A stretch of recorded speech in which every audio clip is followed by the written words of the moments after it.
E aí, seus fera, beleza? Como é que vocês estão? Vocês estão legal? Hoje eu vou trazer um assunto que acho que todo o povo brasileiro tá com saudade, que é o carnaval. A gente não teve o carnaval esse ano. Eu vou falar com meu sogro, Jurandir, mais conhecido como Jura. Jura, obrigado por ter vindo aqui, por conversar com a gente, trazer um pouco desse universo que eu acho que quase ninguém conhece muito sobre os bastidores do carnaval, né? E você é diretor da Tom Maior. Fala um pouquinho da sua função pra gente, Jura. Bom, hoje eu estou na Tom Maior, eu estou no carnaval desde 1972. Minha grande raiz no carnaval sempre foi a bateria. E eu fui crescendo dentro da escola de samba. A minha escola de samba de origem é o Camisa Verde e Branco da Barra Funda. E hoje eu faço parte do quadro da Tom Maior. Uma escola grande no grupo especial. E o meu trabalho é um trabalho dentro da direção, dentro da comissão de carnaval, onde eu sou um integrante. Faço parte da parte de planejamento, da parte musical em bateria, em coordenação na Liga das Escolas de Samba. E esse é o Jurandir do Samba. Esse é o Jurandir do Samba, o Jura do Samba. E como é que é o pré-carnaval de um diretor? E quando que começa? O carnaval ele começa um ano antes. Se você for analisar de uma maneira muito fria, independente desse advento da pandemia que nós estamos vivendo, o carnaval, já estaríamos planejando o carnaval de 23. Agora. Já estaríamos com a raiz, com o pensamento do carnaval de 23. Como ainda a gente tem um pouco de preparo pela situação toda que o carnaval, o Brasil, o mundo está vivendo, então o trabalho está um pouco mais cauteloso, um pouco mais planejado, um pouco mais devagar da velocidade que normalmente estaria, né? Normalmente em setembro a gente estaria já com tudo voando. Posso falar exclusivamente da minha escola. A gente está com um trabalho muito bem adiantado, mas muito bem adiantado mesmo. Mas, de qualquer forma, agora devemos retomar aí com a graça, com a bênção da vacina e refazer o trabalho para pôr o carnaval na rua. Mas ano que vem vai ter carnaval normal ou vai ser restrito? Não, o ano que vem vai ter carnaval. O carnaval deve ser um pouco menor para tudo, no geral, deve ser um pouco mais comedido. E principalmente em termos de verba, em termos de grana, em termos de gasto, em termos de despesa. Por quê? Porque foi um ano completamente atípico, né? Então, toda a captação de recurso foi restrita, todo o plano de despesa foi restrito. A gente deve ter um carnaval menor em termos de proporção, nada de ter aqueles carnavais gigantescos de 3 mil, de 4 mil componentes no desfile, mas a gente deve ter um número reduzido, um número menor de carros alegóricos, um número menor de pessoas, ainda com uma avaliação bem concisa de como vai ser a presença do público, a massa do público, mas vai ter carnaval. Vai ter carnaval, vai ter carnaval. Os órgãos governamentais estão apoiando, a iniciativa privada está apoiando, porque uma das coisas que ainda está um pouco devagar e precisa se quebrar o paradigma é que o carnaval foi a origem do Covid-19. Isso não foi porque lá fora nós não estávamos tendo carnaval e o negócio começou lá fora, veio para cá e etc.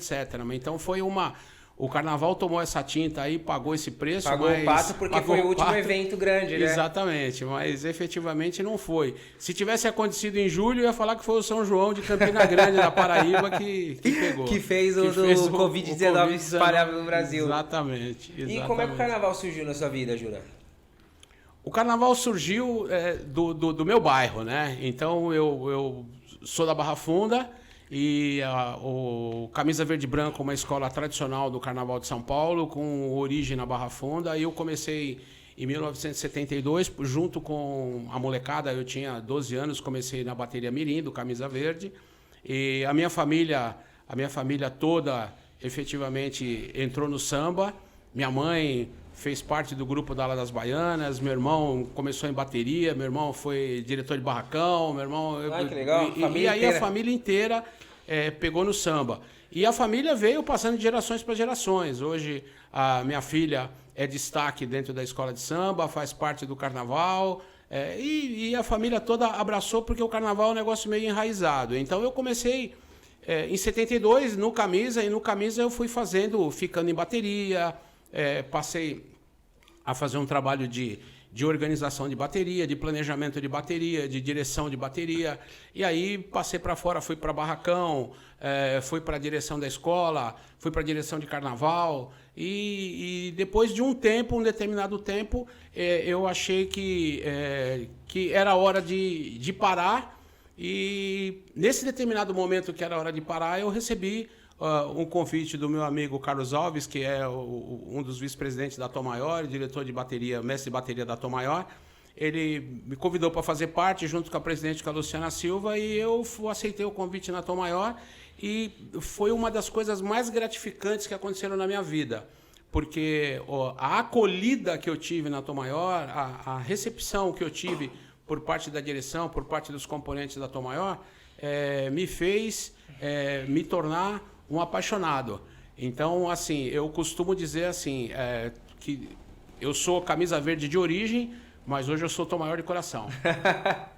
E o legal é que, pra mim, o carnaval sempre foi aquele oba-oba, de bagunça, se fantasiar, sair pra rua, beber e tal. E aí, quando eu comecei a namorar a Mirella, você me levou pra esse universo e eu achei uma coisa bem... Esse espírito de... Igual você falou do Carlão e da Luciana, de acolhimento mesmo. O carnaval é isso, tipo, todo mundo ajudando todo mundo. Vira uma correria que todo mundo já começa, já vamos pra avenida, aquele desfile que eu participei, que já começou, vamos descer a avenida, já tá todo mundo naquela tensão, uma energia que... Adrenalina mil. Adrenalina mil, você vê a câmera da Globo correndo no meio da bateria, você já fica nervoso. Eu achei um universo totalmente diferente do que eu tô acostumado a ver com o carnaval, mas eu achei maravilhoso. Eu achei assim... mágico. Você vê como as coisas tomam essa proporção. Tem uma coisa que é muito interessante. Eu acho que, pelo menos para mim, foi uma somatória de fatores, né? Então, assim, eu sempre trabalhei muito com planejamento. Eu sempre trabalhei muito com gestão de projeto, sou oriundo de tecnologia da informação, então isso me estruturou muito em termos de administração. E o carnaval nada mais nada menos é isso. O carnaval ele tem três conceitos, três vertentes. Você tem a primeira vertente da criatividade, onde você tem toda a parte de concepção e do que efetivamente você vai desenvolver para poder você colocar na avenida. Você tem todo o trabalho do planejamento, que é uma coisa que vai do planejamento financeiro ao planejamento de eventos. E você tem a parte de execução. A parte de execução são esses três tripés que efetivamente põem um carnaval na avenida.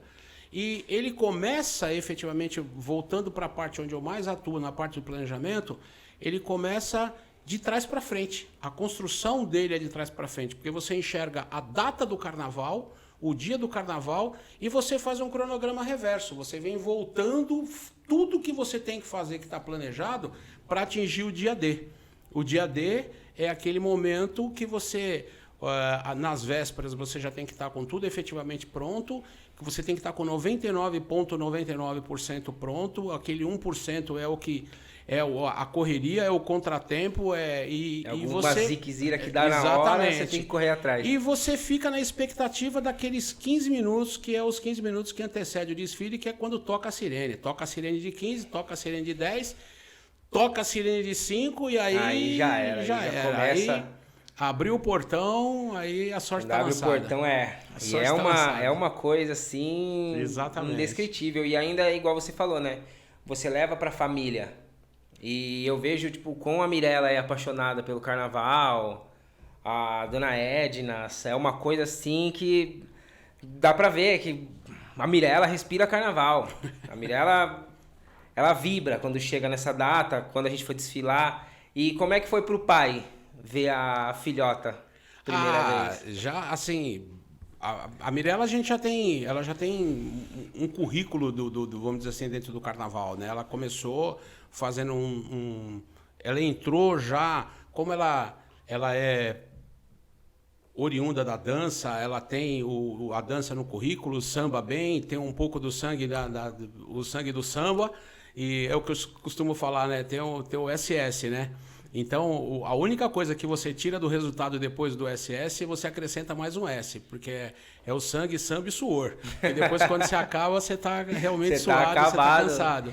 Mas, efetivamente, ela veio fazendo um trabalho de destaque, né?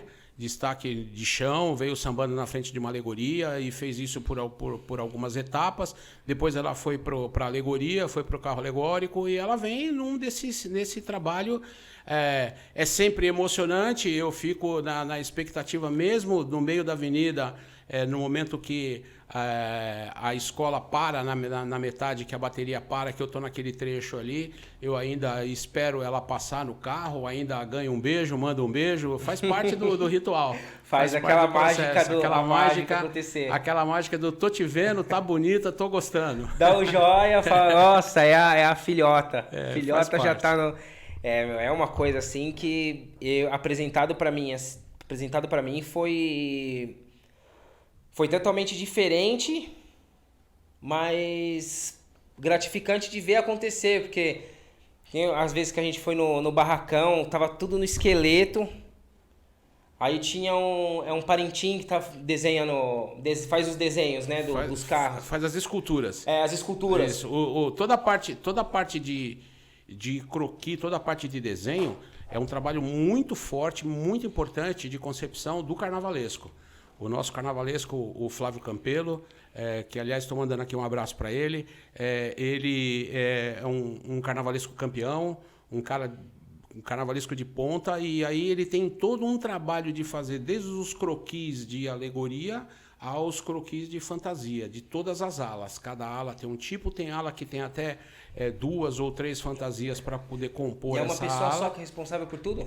Desenhar é só o carnavalesco? Ele é o cara da criatividade. Ele é o cara da criatividade. O carnaval só acontece efetivamente a partir do desenvolvimento dele no enredo. Então, tem-se um enredo, a direção de carnaval, a presidência da escola, a escola define o enredo qual vai ser, e aí, a partir disso, ele começa a criar. A partir do momento do criar, ele entra na parte de execução. Então, se você pensar dentro da parte de execução, tem a parte de fantasias, onde são executados os ateliês, ou dentro do próprio barracão tem uma oficina de fantasia, de confecção das fantasias. E a parte mais forte da brincadeira do carnaval, pelo menos a mais trabalhosa e uma das mais onerosas, que é a parte de barracão, que é a concepção dos carros alegóricos em si, que é uma estrutura básica, vamos dizer assim, de ferragem, motorizada, mecanizada, com madeiramento, para depois entrar os adereços, todas as esculturas, todas as peças, toda a decoração. É um trabalho monstruoso, que dentro do barracão envolve, nessa parte de alegoria, envolve cerca de 50 pessoas, 50 profissionais. Para fazer toda essa mecânica. Para fazer toda essa parte, desde receber um bloco de isopor, fazer o desenho do bloco de isopor. Era isso que eu ia falar, que na primeira vez que a gente foi, tava um quadradão isso. De, sei lá, acho que 3 por 3, enorme, um blocão gigante. E aí acho que passou uns meses, fomos de novo, já tava uma cara da escultura, que rapaz desenhando com papel na mão, e você olha um talento nato, ele é um artista.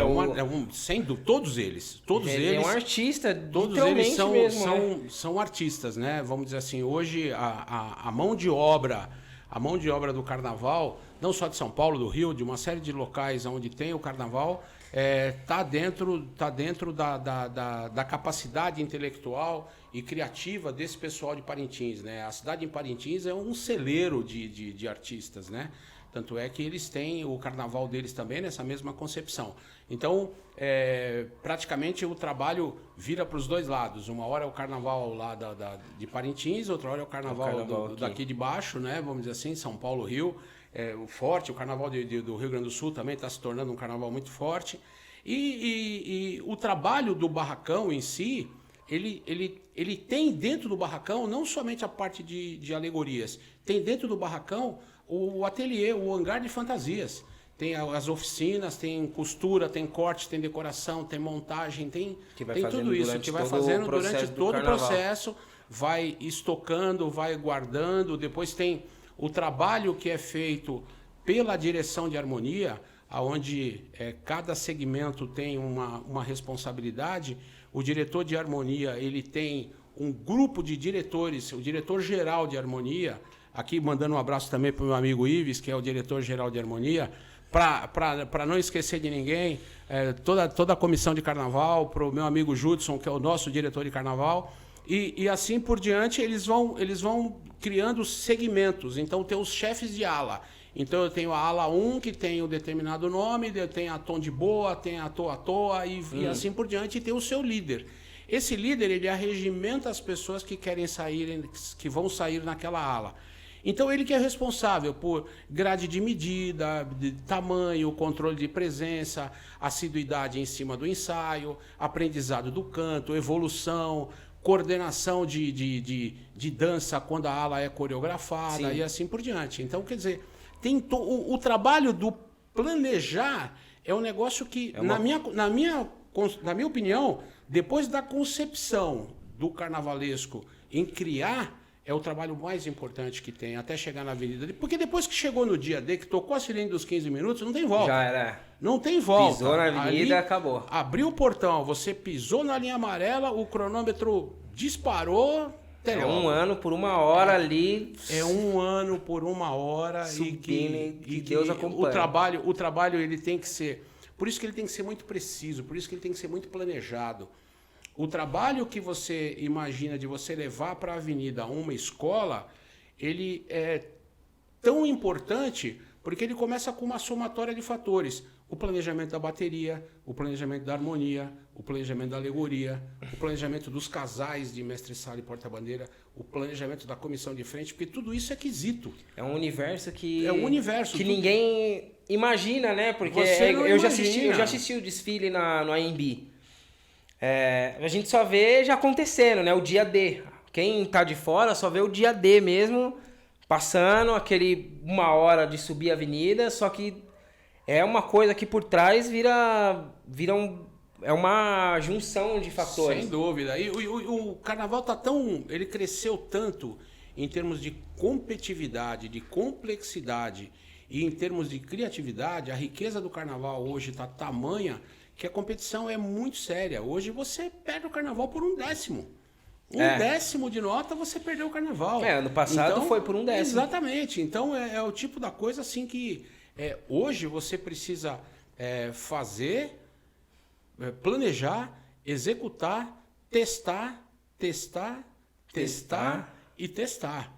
Então, por exemplo, se você for pensar, vamos pensar no maior contingente de pessoas e o maior grau de dificuldade que é o ensaio. O ensaio, no geral, a bateria ensaia muitas vezes. A bateria ensaia 3 vezes por semana. Ensaios específicos... Durante o ano inteiro. Durante o ano inteiro. Ensaio específico e ensaio de 1 hora. Começa com 1h30, 1h30, até o ponto do ritmista ele tá tão confortável com o ensaio que ele não sente mais aquela 1 hora dele ter ensaiado. Já virou uma coisa... Já virou um negócio que parece que ele ensaiou 15 minutos. Agora, quando chega na avenida, dependendo do carnaval que você faça, você faz um carnaval, graças ao bondoso Deus, os últimos têm sido assim, quando você passa a linha amarela no final, você fala assim, nossa, acabou. Poxa, passa tão rápido, porque é um negócio tão emocionante que só quem vive realmente... Só quem vive sabe. Olha, é o que eu falo. Todo ano na largada, dentro daqueles 5 minutos, quando eu estou na minha concentração, na minha oração, Desde que eu comecei a desfilar, eu choro. Desde que eu começo, a hora que vai começar, eu me emociono, eu choro, porque é uma carga de emoção para poder você conseguir colocar aquele carnaval e você vê tanta gente imbuída nesse mesmo espírito, entendeu? Toda a diretoria da escola, é uma energia que você olha e você fala, meu, toda energia, todos os componentes, e você que faz parte desse grupo, vamos dizer assim, que está com a responsabilidade de colocar o carnaval na rua, você tem que ser fermento na massa. Porque você tem que contagiar o componente, você tem que contagiar a arquibancada, você tem que contagiar a imprensa, você tem que contagiar a mídia, porque tudo isso é fator preponderante para o resultado da nota. E uma coisa muito legal é que na Avenida você... Foi no Samba Enredo, foi no ano passado, né? Foi ano passado. 2020? 2019? Não, foi 2021. Não, 2020 que a gente desfilou. Foi 2020 que a gente desfilou. 2020. O samba enredo da Tom Maior era o É Coisa de Preto, né? E uma coisa de quando você tá lá embaixo e você vê a galera, quem escuta mesmo o samba, e prestando atenção na letra, eu mesmo, na hora que tava acabando, a bateria já ia cruzar o final da linha, gente chorando. Gente falando, meu, ficou sensacional, gravando, chorando, falando... cumprimentando a bateria, aí passava um dos diretores, já gritava, vira uma mágica, porque a letra, em particular da Tom Maior, ficou perfeita na minha concepção, ficou linda, uma letra forte. E isso tudo nasce a partir do enredo, né? Então, por exemplo, para você chegar nesse samba que você gostou, nesse samba que realmente foi o escolhido, que foi para a Avenida, que foi um samba marcante e tudo mais... Então passa por um processo de eliminatória, então você tem lá 15, 20, 25 sambas para daí você cair numa lista final de ficar 3 sambas e de 3 sambas sair um, porque é só um que vai, não e tem quem outro que escolhe? jeito. Assim, tem jurados? Na realidade, na Tom Maior ele não é a escolha é feita por um colegiado. Então, a diretoria, e dentro desse grupo da diretoria desse colegiado, tem diversos segmentos. Então, tem bateria, harmonia, ala musical, e vai todo mundo se junta para poder fazer a escolha junto desse colegiado presidido pela nossa presidente, pela Luciana Silva. Então, é a presidente e o seu grupo de diretores, o seu staff de diretores, que acaba escolhendo. Então, existe um processo na Tom Maior, existe um processo de audição. A Tom Maior tem essa tradição de não ter eliminatórias de quadra para poder escolher, o povão escolher, cantar, Sim. tal, não sei o quê. Então, é um processo diferenciado, mas é um processo bem assertivo, bem polido, é um processo bem avaliado, até porque você não tem influência nesse caso. Sim. Você está ali ouvindo o samba no mesmo conceito, no mesmo ponto de critério, você não tem influência de uma torcida, você não tem influência... Você ouviu o que o compositor, o grupo de compositores, ou o grupo de compositores, fez de melhor para apresentar no trabalho. É basicamente Sim. isso. E ainda, às vezes, até as opiniões divergem um pouco, né? Porque, Com às vezes, certeza. Se você for colocar muita gente, colocar o público para torcer, para fazer votação... Às vezes uma letra que vai me agradar não te agrada. Então a gente tá falando, sei lá, vamos pôr 500 pessoas. Então vira um monte de opinião. E se você olhar de uma maneira bem fria, muitas das vezes a quadra tá lotada numa eliminatória, porque eu já passei por esse processo também, a quadra tá lotada na eliminatória, todo mundo torcendo, e aí você vai ver aquela torcida, não é a comunidade da escola. Muitas vezes o time de compositores tem um grupo de amigos, tem um grupo de torcedores que vão preencher na quadra, mas muitas vezes aquele time vai, torce, mas não vai para a avenida cantar. Então você precisa tomar Sim. muito cuidado para você não com ser quem tá contaminado com aquela euforia, com aquela influência. De ir pro oba-oba, né? Tá indo só pro oba-oba, pra festa. Então tem que ter um critério muito forte em relação à escolha do samba. Porque uma vez escolhido... ainda aí começa um outro segmento de trabalho, porque você escolheu o samba, aí começa todo um planejamento de novo. Aí vem do grupo musical junto com a bateria, de desenvolver os arranjos, desenvolver todas as bossas que vão passar na avenida, desenvolver quais os instrumentos que vão efetivamente trabalhar, quais são os músicos que vão compor aquele time da ala musical, quantas vozes, se precisa de uma oitava, uma voz feminina para poder você compor, ou duas, ou três, quantos instrumentos de corda, se você vai harmonizar, por exemplo, se você vai colocar um instrumento diferente, se você vai colocar uma guitarra, se você vai colocar o que você pode agregar para poder enaltecer o seu trabalho samba do samba. Um tchan. Exatamente. E a bateria, quando ela vai entrar, os instrumentos ficam... É aleatório ou tem um... Não, tem um mapa. Um mapa para fazer. Tem um mapa para fazer, por quê? Porque acontece o seguinte, tudo é baseado em critérios. Então, por exemplo, no critério, para o julgamento de bateria, um dos critérios que existe hoje dentro desenvolvido pela Liga das Escolas de Samba é equalização. O jurado ele tem que escutar todos os naipes distintamente que está passando na frente dele. Então, se você colocar 4, 5 instrumentos do mesmo naipe no lugar, ele pode engolir o outro. E a sonoridade do outro. E aí você pode perder ponto nisso. Então, por exemplo, a bateria ela é balanceada. Então tem os instrumentos de marcação, os instrumentos, os agudos, os agudíssimos, os leves. Então tem uma composição. Existe um mapa para fazer isso. Esse mapa ele é montado. Em todos os ensaios ele já começa a acontecer. E é o mapa que vai para a avenida. A bateria, a maioria das baterias hoje obedece esse tipo de critério. Então, por exemplo, um ritmista, se ele ensaiou naquela posição, ele já sabe que ele vai tocar naquela posição na avenida, que ele vai descer, quem vira, quem não vira, quais são os instrumentos que vão carregar o microfone, que vai fazer a captação para a avenida. Tudo isso é um trabalho definido pelo mestre de bateria, que tem um trabalho monstruoso. Sim. Claro que por trás dele tem um staff de ajuda, mas ele consegue definir até a afinação de cada naipe, de cada instrumento. Sim. Ele tem que definir se está muito alto, se não está. No ensaio ele ouve, olha, esse é o timbre, é assim que eu quero, é assim que eu não quero. Eu vou nós vamos com tantos elementos, com tantos instrumentos, e aí começa todo um trabalho. A semana do carnaval... Na semana que acontece o carnaval, a gente praticamente, tratando-se de bateria, a gente para 5 dias antes.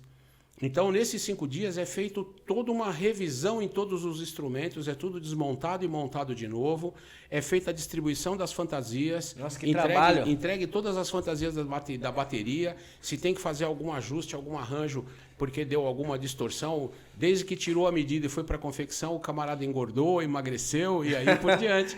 Que é um ano, né? É uma temporada, tocando. Exatamente. O cara começa lá em fevereiro, magro. Quando ou o contrário, né? Ele emagrece. Ele começa gordinho e aí depois quer ficar fitness, emagrece. Ele começa no ensaio, o ensaio tem que dar um duro, sai pra rua, soa e aí vai emagrecendo e aí tem que ajustar a fantasia. Sim. Então tem todo esse trabalho, mas tudo gira em torno do planejamento. Então, assim, o carro alegórico, ele começou, o carro 1 começou na data X, tem que acabar na data X mais 1. O carro 2, na data Y, Y mais 1.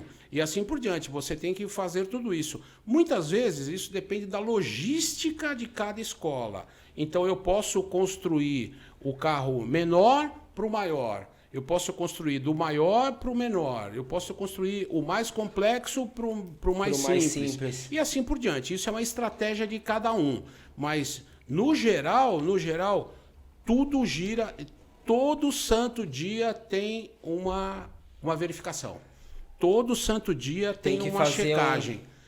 O carnavalesco desce no meio do barracão, a direção da escola, o diretor de carnaval, ele corre-se os ateliês que estão fabricando as fantasias, tem verificação de tudo, é muito complexo. É uma coisa tão importante, né? É uma coisa assim tão...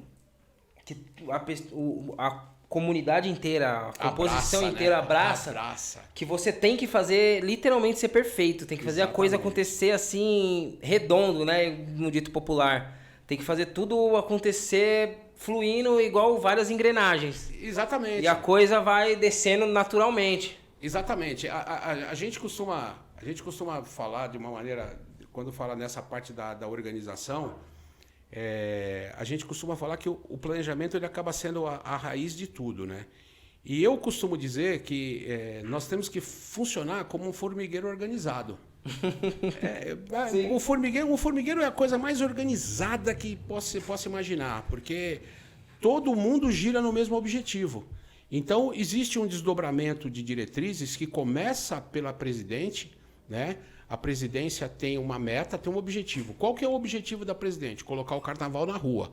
Como ela vai colocar o carnaval na rua? E aí começa um negócio que a gente costuma chamar de desdobramento de diretrizes. Então, tem uma diretriz para um, tem uma diretriz para outro, tem uma diretriz para outro, uma diretriz para outro, para cada um dos segmentos. E cada um que recebeu uma diretriz, ele desdobra. Ele desdobra, ele desdobra, ele desdobra. Então, quer dizer, o último da cadeia de execução, ele tem uma meta. Qual que é a meta dele? Atender a meta do de cima, que vai atender a meta do de cima, que vai atender a meta do de cima, que vai atender a meta da presidente. Então, isso é desdobramento de diretrizes, isso é um desdobramento de metas. Nossa, e a analogia do formigueiro foi, porque foi sensacional, porque é assim mesmo que funciona. Porque é uma coisa assim, o formigueiro tem um único objetivo. O objetivo do formigueiro é a sobrevivência da rainha. Então você tem diversos tipos de formiga no formigueiro. Você tem a cortadeira, a poedeira, a roçadeira, a cavadeira e assim por diante. Se você pisar no formigueiro, ele tem a sensação de que vai se destruir. Todas perdem a função e correm para fazer só uma. Proteger, que é para proteger a rainha. E fazer então, o formigueiro de novo voltar. De novo voltar ao que era. Então é assim, não deixa de ser isso. Não deixa de ser isso. Hoje o carnaval é uma empresa. Uma escola de samba é uma empresa. Porque tem... Acima de tudo, tem responsabilidades legais, fiscais, tem um CNPJ, tem profissionais contratados, tem folha de pagamento, tem seguro, tem alimentação, tem uma usina de coisas que ninguém, você não imagina. Não. Você não imagina. Então, por exemplo, a melhor coisa que poderia ter acontecido hoje é a estrutura do carnaval cresceu a ponto de ter a fábrica do samba e essa ação cidadã da Liga das Escolas de Samba, junto com a prefeitura, junto com o governo municipal, proporcionou que você tenha uma estrutura de verdade. Você tem uma estrutura uma infraestrutura com energia elétrica, com combate a incêndio, com segurança, com facilidade de acesso. Tanto é que agora, com o advento da pandemia, deu essa parada, mas já era para todas as escolas de samba do Grupo Especial já estarem na fábrica do samba. Já se construiu a fábrica do Samba 2, que é a fábrica do samba para as escolas de samba do acesso. E isso é uma ação que também a gente tem que levar em consideração, que diminuiu-se muito de você ter escola de samba embaixo do viaduto. Porque você trabalha com muito produto inflamável, é muito vulnerável, é muito risco. Pegava fogo e muitas vezes não tinha o preparo adequado, e aí você tinha um prejuízo para a cidade, porque você interditava o viaduto, porque tinha que fazer recuperação, a prefeitura tinha ônus, tinha etc, etc. Então, esse profissionalismo, ele agora é morro abaixo, ele agora não tem volta. É que hoje o carnaval foi levado a sério mesmo. O desfile, né? O desfile mesmo foi levado a sério. O profissionalismo, né? Isso, a palavra certa é essa. A palavra virou uma coisa profissional. Tem hoje, você tem profissionais remunerados e, por exemplo, a gente fala tanto, né, de todo esse, com o processo todo que nós passamos, as restrições pela pandemia, nossa, uma série de segmentos foram afetados pela economia, o carnaval também. Sim. Um monte de gente ficou desempregado, que vive, né? Muita gente, muito pai de família, muita família. Então, por exemplo, se você pensar, aquele ateliêzinho que tinha lá na Zona Norte, na Zona Oeste, na Zona Sul, não sei o quê, que tinha uma família inteira que trabalhava confeccionando fantasia, parou. Sim, inclusive eu e a Mirella fomos fazer um boné, o boné do podcast.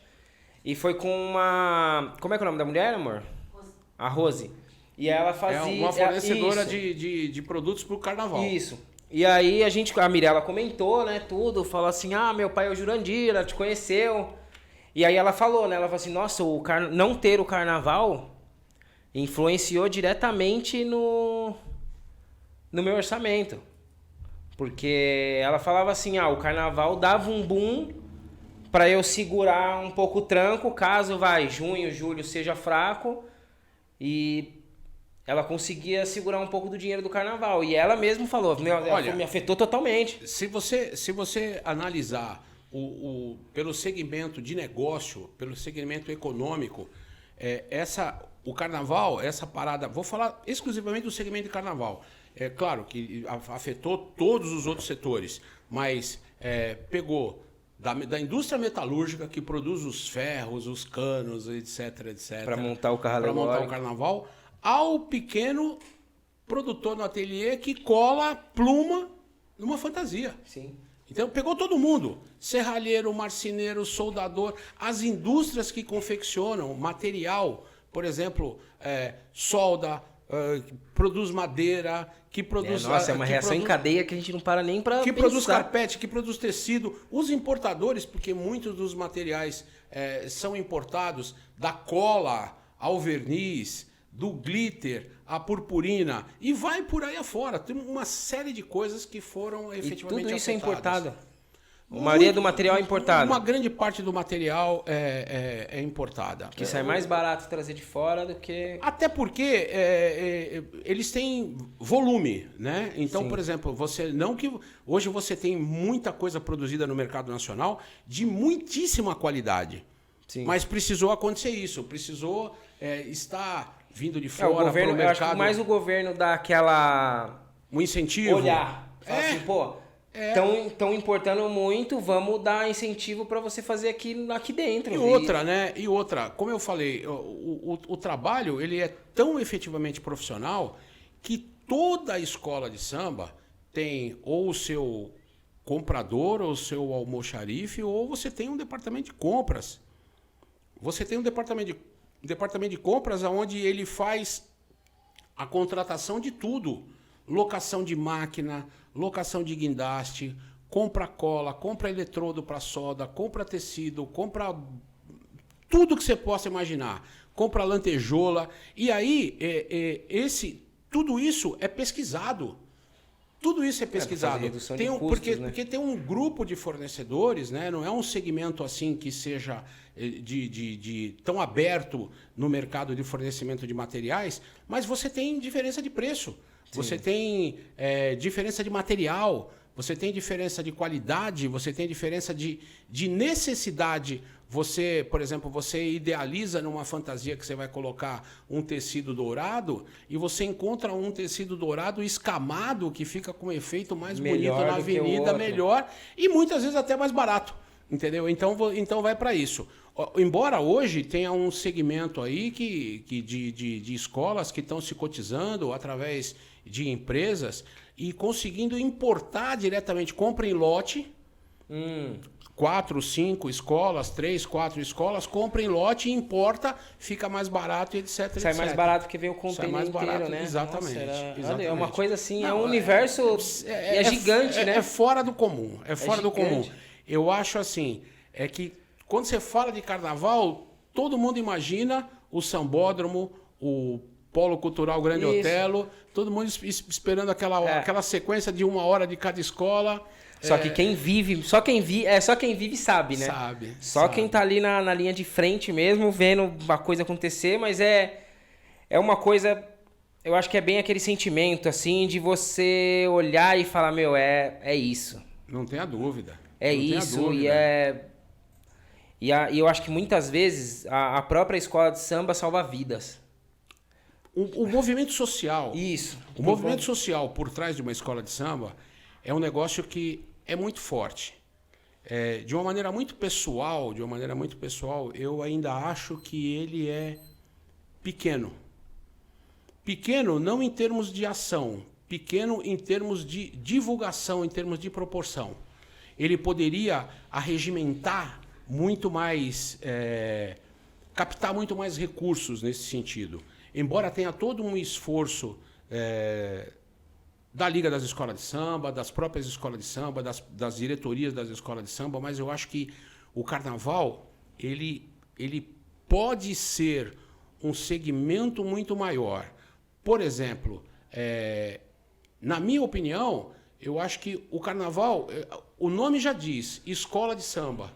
Eu acho que a gente teria que criar um segmento educacional dentro do carnaval, dentro do samba, para criar profissões, para profissionalizar. Existe hoje isso, acontece, mas ele ainda é pequeno. Ele poderia ser monstruoso. Por exemplo, sim, você criar um segmento de profissionalização, de aprendizado, de ensinamento, de corte e costura, de adereçamento, de decoração, de música, como acontece hoje. A bateria é hoje um dos segmentos que acontece dessa maneira. Por quê? Porque as escolas de samba produzem a sua escolinha de bateria. Você chega lá, você tem vontade de tocar um instrumento, você não toca absolutamente nada, você começa do zero. Passa por um processo de aprendizagem. Você passa por um processo de aprendizado, e aí, depois desse processo de aprendizado, você sendo efetivamente, você conseguiu demonstrar o seu dom. Claro, você tem que ter aquela aptidão.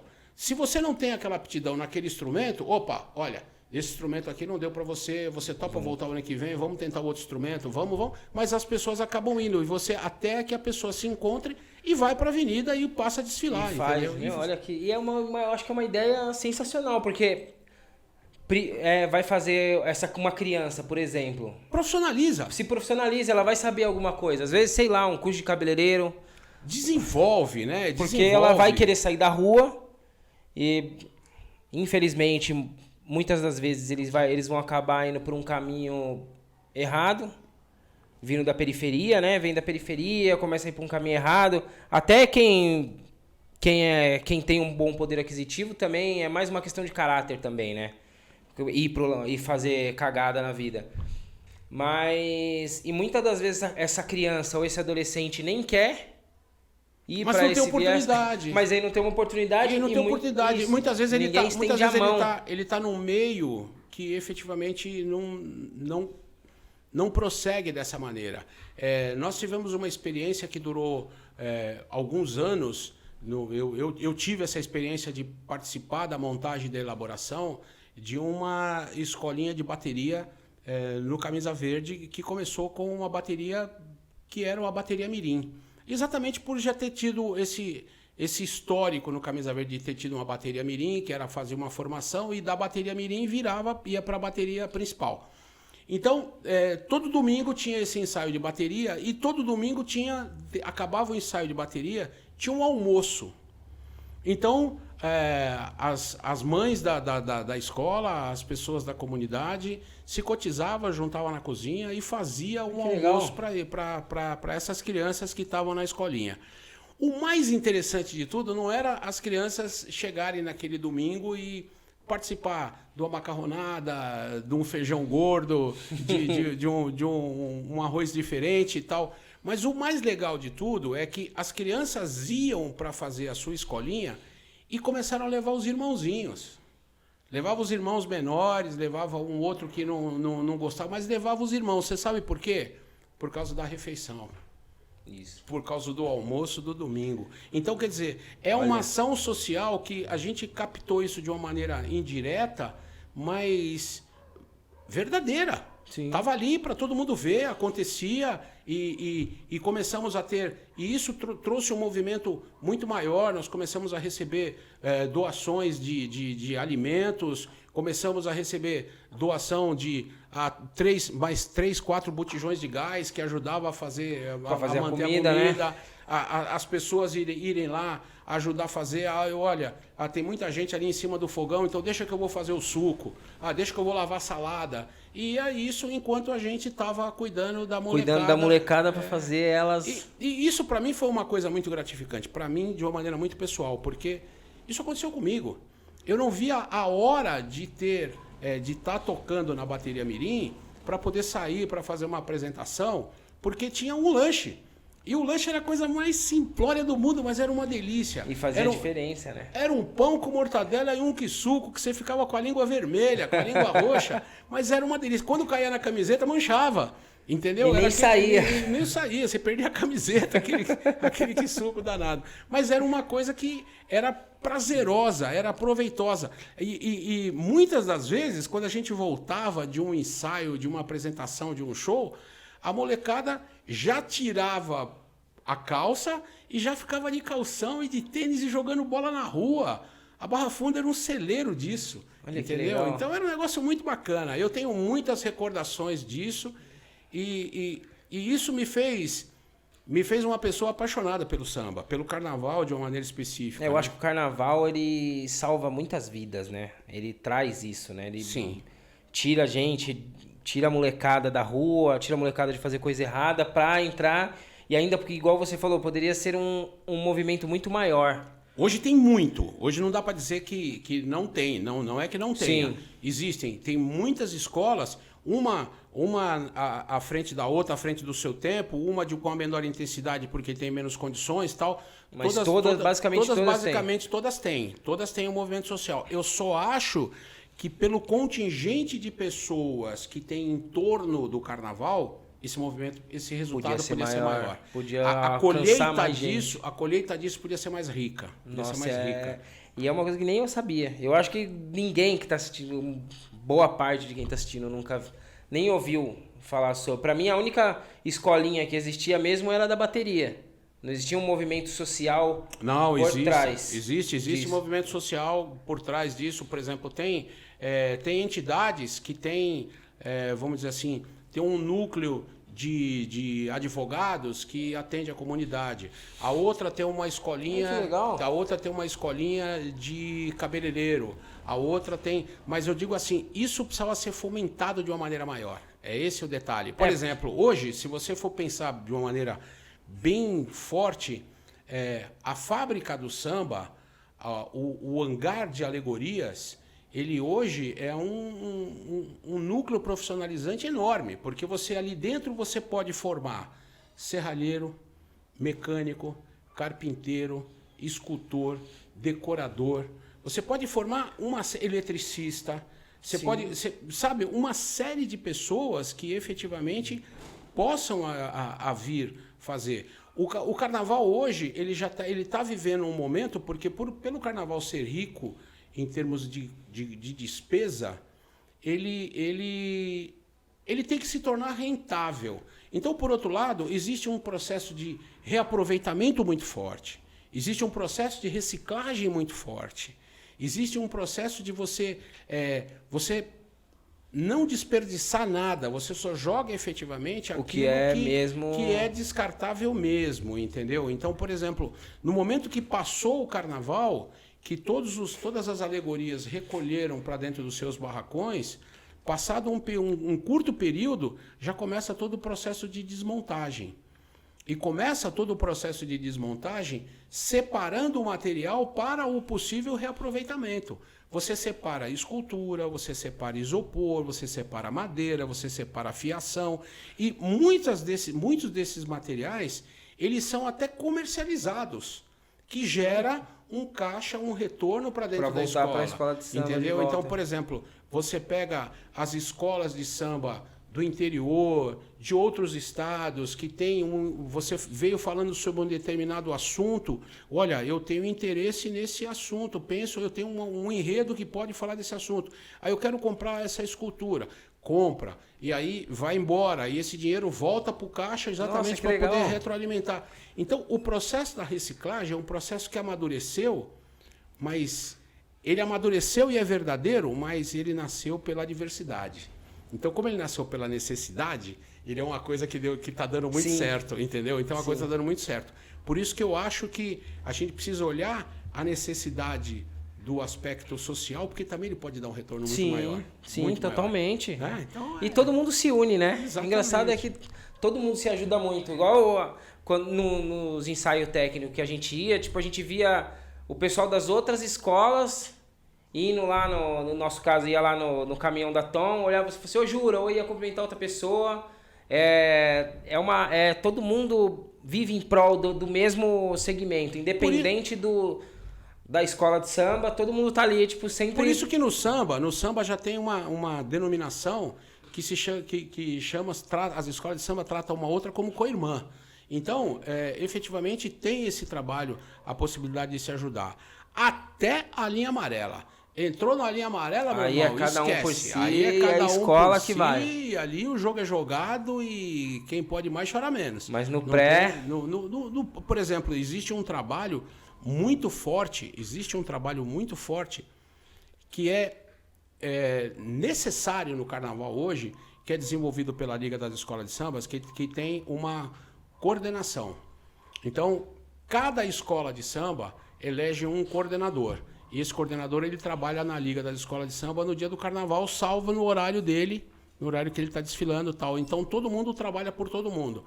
Antes da linha amarela, toda a coordenação trabalha para pôr o carnaval na avenida. Independente de escola, independente de pavilhão, independente de torcida, independente de qualquer coisa. Todo mundo se ajuda. A coordenação das escolas de samba tem a missão de ajudar todo mundo para poder colocar o carnaval ali naquele momento. Porque depois que chegou ali, começou a movimentar o carro não movimenta.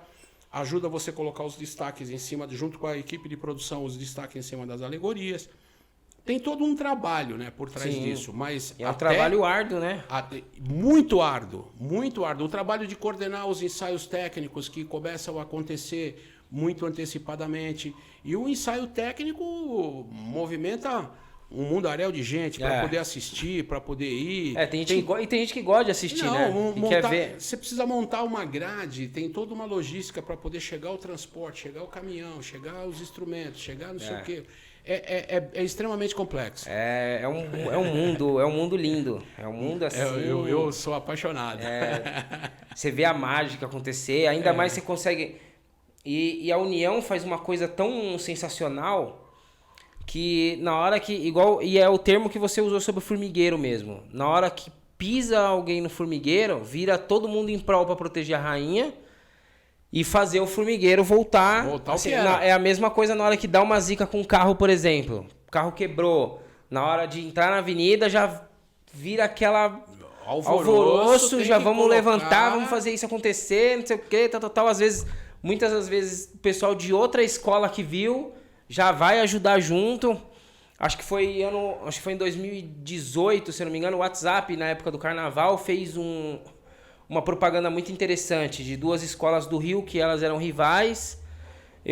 Eles não publicaram o nome das escolas, né? Mas o barracão de uma pegou fogo. E os dois eram rivais muito fortes. Só que o rival dele se compadeceu da escola dele pegar fogo, acabar com todo... Ele perdeu o carnaval, porque eram semanas antes do carnaval. E o rival dele ajudou ele. Isso já aconteceu aqui. Também? Já aconteceu aqui situações adversas de uma fatalidade com uma escola e as outras co-irmãs ajudaram. Isso acontece aqui. E é uma coisa tão interessante. Por que eu falo que ela é interessante? Porque ela é velada. Não existe o carnaval de você fazer a propaganda, eu ajudei. Não, eu ajudei de uma maneira indireta. O importante é que você faça. Porque é natural, né? Você já faz natural. É natural. Você não faz por ego. Cede-se material. Olha, eu tenho 15 latas de cola sobrando e só vou usar 12. Leva 3. Pega, sabe? Então, se você tiver outro, para poder ajudar e isso acontece. O carnaval tem essa característica. E isso é uma coisa muito forte, principalmente no comando, na cabeça das escolas de samba, né? Porque basta te dar um exemplo, toda reunião que existe entre as escolas de samba, é uma reunião chamada plenária, senta numa única mesa oval, todos os presidentes de todas as escolas. Então, todo mundo fala com todo mundo conversa com todo mundo. Amigo, né? Não tem por onde. O objetivo daquela mesa, o objetivo da Liga da Escola de Samba é fazer o carnaval acontecer. O objetivo do presidente já começa aí o desdobramento de diretrizes, começando pelo desdobramento da Liga, que já vem abaixo. Qual que é o primeiro desdobramento? A Secretaria da Cultura. A Secretaria da Cultura tem que destinar uma capacidade de mão de obra, de espaço, de recurso para poder fazer o carnaval, como todos os outros eventos que tem grandes da cultura. Mas chega na Liga da Escola de Samba, a Liga da Escola de Samba chega nos presidentes, dos presidentes está nas escolas, dentro das escolas cada presidente começa a desdobrar o seu. Não tem jeito, é uma mão cruzada para fazer acontecer. Que faz planejamento puro. É por isso que eu sou apaixonado. Eu amo planejar. Isso é verdade. Eu amo planejar, entendeu? E eu acho que planejamento, acho que para tudo na vida cabe, né? O planejamento para tudo é importante e para o carnaval também. E é legal ver que o governo começou a enxergar isso como algo profissional. Sem dúvida. Porque é perigoso, é muita coisa inflamável igual a gente estava falando agora há pouco sobre ser debaixo de um viaduto. Se pega fogo, você tem que interditar um viaduto, gera todo um transtorno para São Paulo inteira, no caso do Carnaval de São Paulo. E hoje a fábrica do samba hoje ela conta com uma infraestrutura tamanha. Ela vai da segurança à coleta do lixo. A coleta do lixo, ela passa por um processo de reciclagem também. Todo mundo que descarta resto de isopor, etc., existe um processo de reciclagem disso. Madeira, tudo isso vai para um destino, um objetivo fim saudável, vamos assim dizer. Mas, por outro lado, você tem sistema de combate a incêndio, você tem sistema de detecção de fumaça. Tudo no barracão. Tudo dentro do barracão. Tanto é que existe e aí, claro, existe o seu controle maior, o seu controle adicional. Por exemplo, dentro do barracão da Tom Maior, existe dentro da fábrica do samba, existem diversos bicos de mangueira. Então, dentro da Tom Maior, eu tenho em cada ponto eu tenho um conjunto de mangueira. Eu não faço nenhuma solda sem ter a mangueira esticada do lado. Se eu tiver numa ilha fazendo soldagem, eu tenho 2 mangueiras ali do lado. Entendeu? Então, principalmente se eu tiver já fazendo soldagem com escultura de isopor pronta ou com retalho de isopor pronto. O isopor, todo o material que chega, ele fica principalmente afastado de onde é a solda para não dar uma zica. O madeiramento fica afastado de onde... Então, quer dizer, tem toda uma logística, cara. É um negócio que você não imagina. Você fala assim, o carnaval é uma bagunça, vai jogando tudo aí. Não é nada. Então, muita gente pensa que é uma coisa assim, vamos se reunir geral, fazer um carro alegórico e vamos jogar na avenida. Eu mesmo não pensava dessa forma porque eu já vi muito.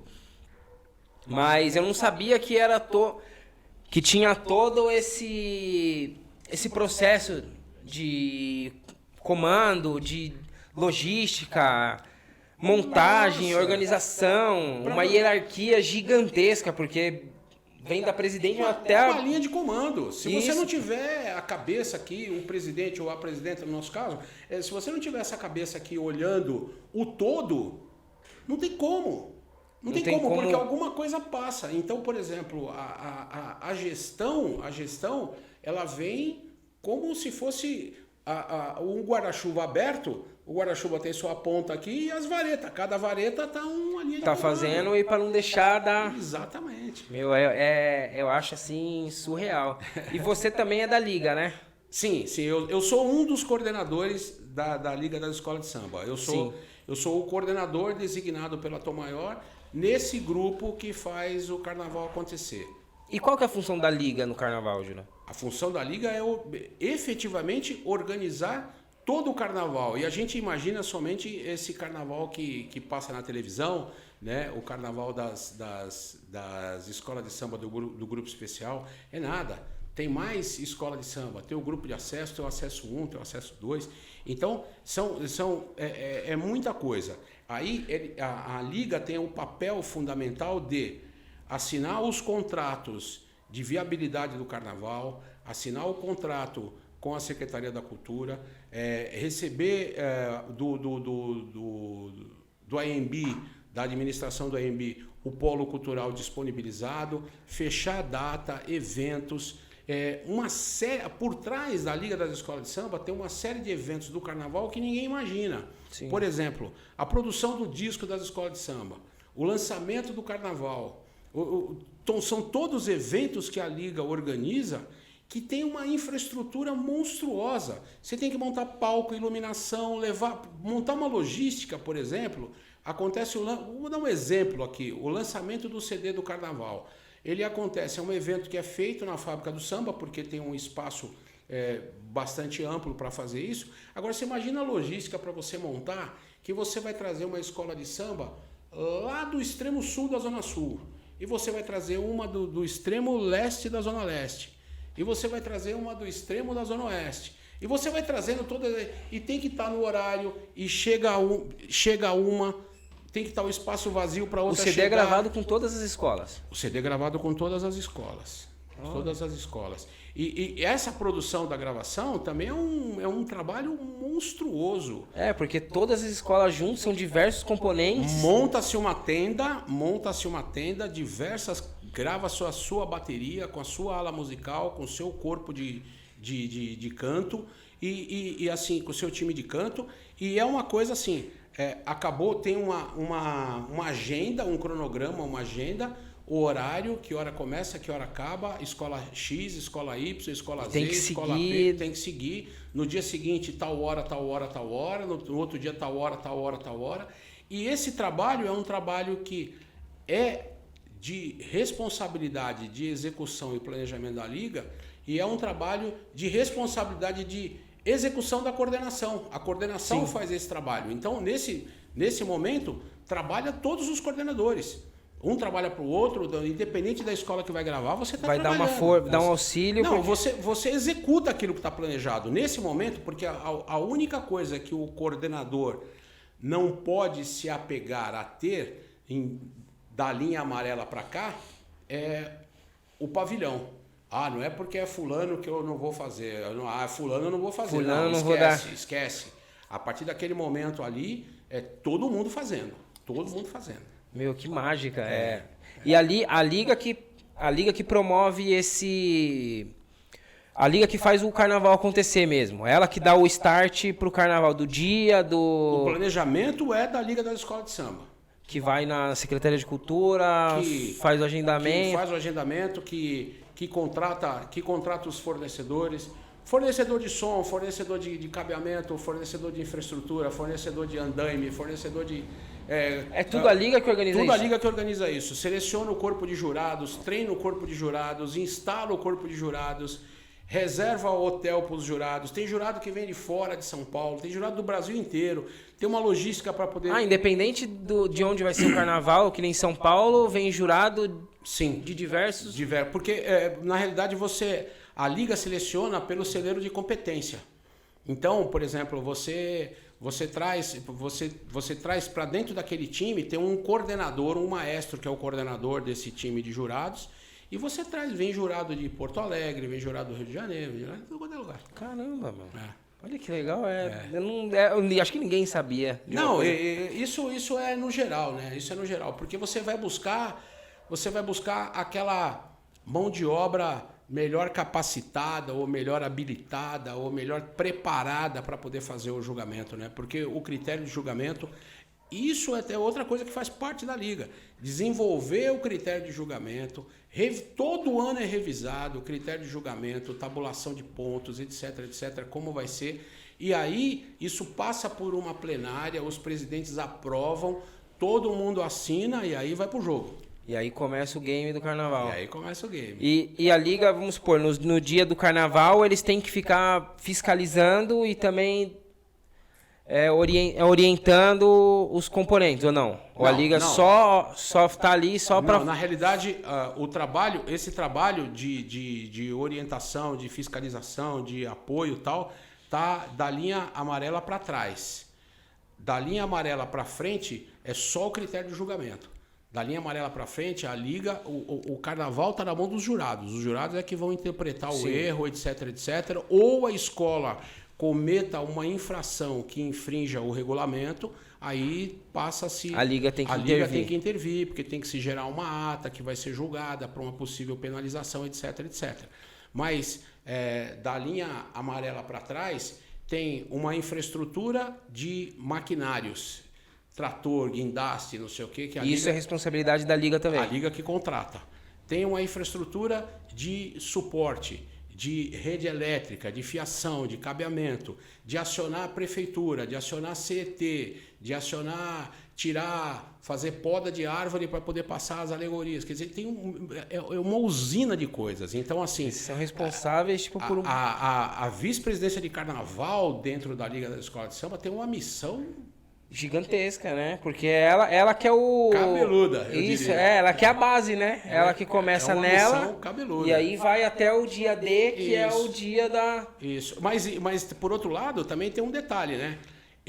Os presidentes das escolas, eles são vamos dizer assim, os alimentadores de ideia, de opinião, de observação para dentro da liga. Então, quer dizer, essas reuniões acontecem exatamente para elaborar essas discussões, esses pontos, e aí isso passa a ser regulamento, passa a ser critério de julgamento, é assinado e aprovado por todos, e aí play the game. Nossa, meu, que legal. Que mundo, né? É um mundo assim que não quase ninguém imagina. Eu acho que uma questão também, que acho que até eu tenho, é os carros alegóricos, para ele entrar na avenida. É tudo motorizado ou é empurrado? Não, depende. Hoje é aberto. Você pode ter ele motorizado, em termos de mecânica, como você pode ele empurrado, motorizado, tracionado de maneira humana. Você só não pode ter tração animal. Tração animal é proibido, não é permitido pelo regulamento. Mas os carros hoje eles são produzidos e eles saem guinchados, né? Da fábrica do samba até o estacionamento dos carros alegóricos. Já tem uma ordem, porque já foi sorteado o dia do desfile, dia e hora. Já sabe qual é o carro que vai primeiro, porque o último que entra na avenida é o primeiro que vai estar lá no fundo. Entendeu? Porque o primeiro que entra na avenida é o último que entra, que chega no sambódromo. O sambódromo vai entrar já. Para ser o primeiro, entra um de um lado. Na concentração, tem feito todo um mapa, todo um planejamento, tem todo um processo de medida, tem uma divisão de tamanho. Aqui cabem 4 carros. Qual o tamanho dos seus carros? Você tem uma... O carro tem um limite máximo de tamanho? Tem limite de tamanho e tem limite de numeração de carros, né? A quantidade de carros. Então, por exemplo, dentro do grupo especial, então você tem que ter no mínimo 4 carros. Então, essa é a denominação. Então, para você não correr o risco de você ter o azar e quebrar um e você já tomar um pau ali por causa disso, então todas as escolas têm 5. Então, se der um pau nenhum, pelo menos está ainda dentro tá sempre do regulamento. Atendido, entendeu? Mas ele tem a limitação de altura é o pórtico. Então, para poder ninguém fazer um negócio astronômico e correr um risco enorme, então a entrada da avenida, em cima da faixa amarela, tem um pórtico. Um arco assim que tem uma propaganda. Ele é o limite. Ali é o limite, entendeu? Então, a largura também é a largura da pista. Você não pode correr o risco de fazer nada que passe o cavalete. Então, dentro da pista tem 2 cavaletes, que ali é o limitador. Então, tem escola que entra com o carro em cima do cavalete. Teve um que eu acho que foi a Gaviões, que estava um pouco para fora e derrubou um relógio. Bateu no relógio. Aquilo ali foi movimentação do carro. Não, na realidade o carro adernou, né? O carro adernou e a escultura bateu ali. E aí nisso também, aí você dá penalização. Isso dá penalização, porque você já ultrapassou a grade. A área delimitada. Eu lembro, se eu não me engano, acho que eles não foram, eles foram pro acesso naquele ano, não foram? Sim. Foram pro acesso porque a penalização foi ponto. A penalização foi ponto. E aí quando o carnaval são três escolas que descem. Isso, e 2 que sobem. E 2 que sobem. E aí, para descer aí, a escola no outro ano já vai pro grupo de acesso, tem que fazer um carnaval perfeito. É um carnaval que você, assim, eu já tive essa experiência no grupo de acesso, ela é bem traumática. Por quê? Porque você tem que fazer um carnaval grande e você tem uma verba menor. Você tem que fazer um carnaval grande que é para poder você subir, mas a verba de representação para você desenvolver, ela já é menor. Então, é um tanto quanto complicado. Por outro lado, a competitividade é muito forte. Porque todo mundo quer subir para o especial. Todo mundo quer subir. E quando tem o descenso, né, que caiu uma escola do grupo especial, as outras escolas que estão ali já começam a olhar com outros olhos. Fala assim, opa, eu tenho que fazer um carnaval melhor, porque senão a primeira vaga já é daquele lá, entendeu? Então já começa... Porque se cai uma escola grandona, né, você já fala, agora vem pedreira, porque exatamente. A escola já vem com uma estrutura boa. Geralmente uma escola de samba grande tem uma estrutura muito boa. Então ela basicamente vai fazer um carnaval pro ano seguinte para arrebentar a boca do balão e subir pro principal. Já começa a competitividade. Aí já começa o... Mas no acesso também tem essa mesma... Tem, porque vai para o outro grupo. Familiarização de todo mundo se ajudar. Sim, porque o carnaval, vamos dizer assim, o acesso também é responsabilidade da liga. O time de coordenadores que trabalha no grupo especial trabalha no grupo de acesso. O movimento, a infraestrutura é a mesma. Ou seja, tudo que efetivamente está ali no polo cultural, ali no sambódromo, é responsabilidade da liga. Responsabilidade tudo da liga. E a liga seja tem que organizar. Seja pro especial, seja pro acesso. Ali é igual. É igual. A diferença que tem é a montagem, a composição do desfile, mas a infraestrutura de trabalho é a mesma. Tudo e é o mesma. padrão, tem que ser um padrão, sempre um padrão. Se você precisar de um guindaste, de 4 empilhadeiras, se você precisar de cabeamento elétrico para poder você se ajudar, é montado em cada baia, a Liga das Escolas de Samba loca e coloca um container grande, porque você chega um determinado momento que você precisa guardar teu material, porque você vai para lá uma semana antes. Sim. Tem carro que começa a chegar uma semana antes. Tem coisa que você não consegue acabar no barracão. Até você não por uma questão de tempo. hora. Até por uma questão de tempo. Para você não correr o risco de quebrar, etc, você acaba lá. Então você tem que ter um lugar para você guardar seu material, você tem que ter um espaço para poder você fazer a refeição, porque o time de barracão muda da fábrica do samba para concentração. Concentração e faz o bicho pegar do outro lado. E aí tem toda uma logística que você tem que fazer de credenciamento, de carro de entrada, de serviço de alimentação, de abastecimento de água. E aí isso tudo tem que entrar no planejamento da liga para fazer acontecer. Tudo acontecer legal. E isso depois ele desdobra e cada escola se adequa a esse desdobramento. Claro que cada escola faz a sua adaptação, a sua melhoria, mas não pode fugir daquilo. Não pode fugir do regulamento para não tomar penalidade. Exatamente. Ou fazer... E as penalidades variam da infração? Variam da infração, porque, por exemplo, tem critérios. Então, cada penalidade tem um critério. 1 ponto, 2 pontos, 3 pontos, advertência, 0,5 ponto. Porque, assim, dentro do critério de julgamento, você pega... Vou falar de bateria. Então, eu vou falar bateria. Eu tenho os pontos de balizamento de bateria. Eu tenho equalização, eu tenho sustentação, eu tenho afinação, eu tenho andamento. Então, todos esses aqui tem uma tabelinha de preço, de valor. Então, dentro dessa tabelinha de valor, eu posso perder 10 décimos, meio ponto, 1 ponto, 5 pontos. E 1 ponto para uma escola de samba é a morte. 1 décimo já é tragédia. Já é tragédia. 1 ponto já é acesso direto. 1 ponto é basicamente acesso. Porque todas vão... sempre... É um pareio muito forte, né? A competitividade é muito grande. Da primeira para a última. Eu lembro que, acho que no carnaval do ano passado, que eu desfilei, acho que a Tom ficou em 9º lugar, né? Ficou em 9º lugar e foi por pouco do primeiro. Exatamente. Foi por muito pouco. Exatamente. Foi uma coisa assim, acho que quase todas fecharam com 295, tanto, e era pouquíssimo. Nós já ficamos em 4º lugar com a mesma pontuação da campeã. Ficamos no critério de desempate. E como que funciona o critério de desempate? É definido antes. Dentro dessa plenária é definido. Olha, o critério de desempate vai ser bateria. O critério de desempate vai ser... Aí depois vem um outro quesito e assim por diante. Aí então, por exemplo, a pontuação de cada... Aí vê, por exemplo, empatou todo mundo, vamos ver qual que é a primeira diferença. A primeira diferença é bateria. Empatou em bateria. Aí vai para o segundo quesito. E assim por diante. Caramba! E aí, às vezes, é nada que faz o cabra perder o carnaval. É por nada. Nossa, imagina. Eu acho que... Uma das coisas mais... um dos momentos mais apreensivos, um dos momentos mais tensos que tem é a apuração.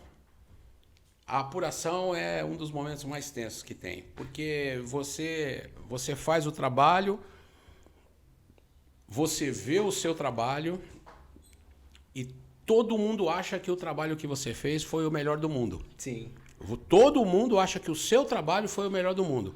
Quando abre o envelope que tem uma nota que o critério de julgamento te penalizou, e o critério de julgamento não penaliza só porque penaliza.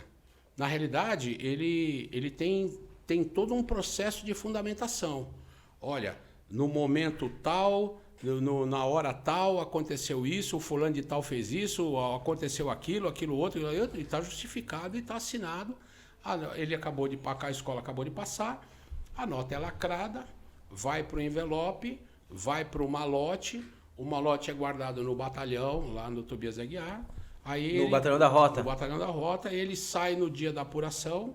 No dia da apuração... Ele vai direto para o AMB. Ele vai direto para o AMB, sai de lá. Ele tem que ficar escolta guardado e vem assim? com escolta. Fica guardado assim, numa sala trancada.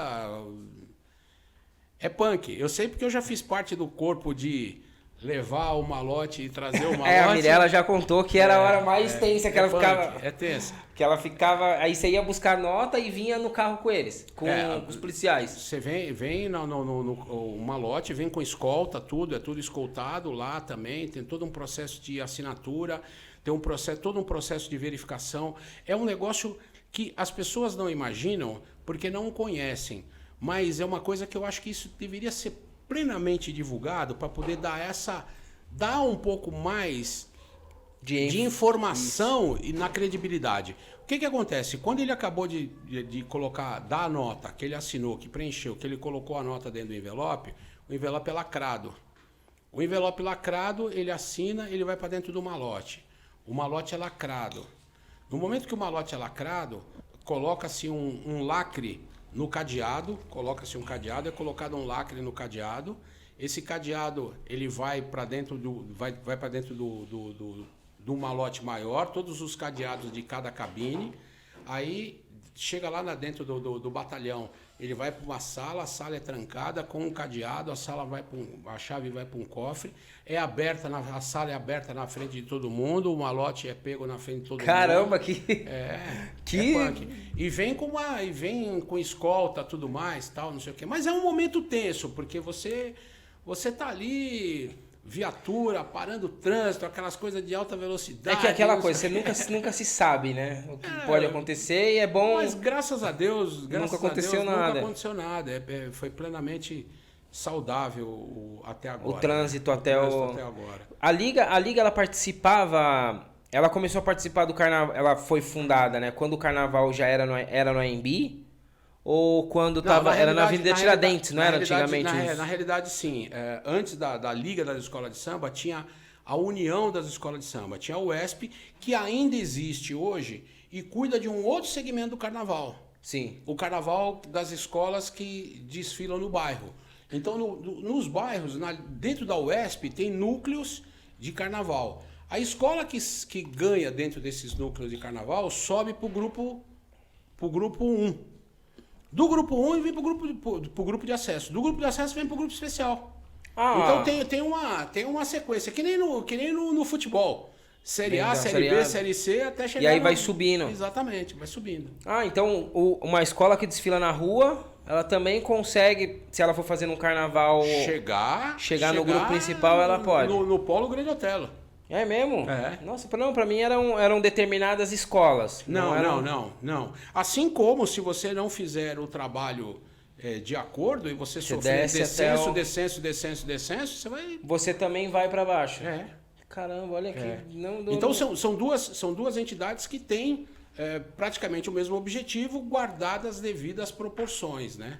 A Liga das Escolas de Samba de São Paulo e a União das Escolas de Samba de São Paulo. Que é Mas quando as escolas grandes desfilavam na rua, não era Liga, era a União. Não na rua. Na rua sempre teve vamos dizer assim, uma pista de desfile.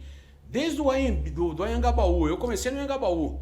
Do Anhangabaú, Avenida São João, da Avenida São João foi para Tiradentes. Eu lembro só da Tiradentes. E da Tiradentes para o Sambódromo. Que a Tiradentes fazia umas arquibancadas. 2 arquibancadas assim do lado.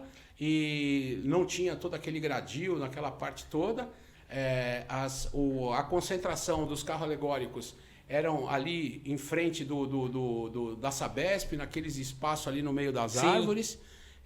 Normalmente as baterias armavam em cima da ponte ali do Rio Taboão do ATI.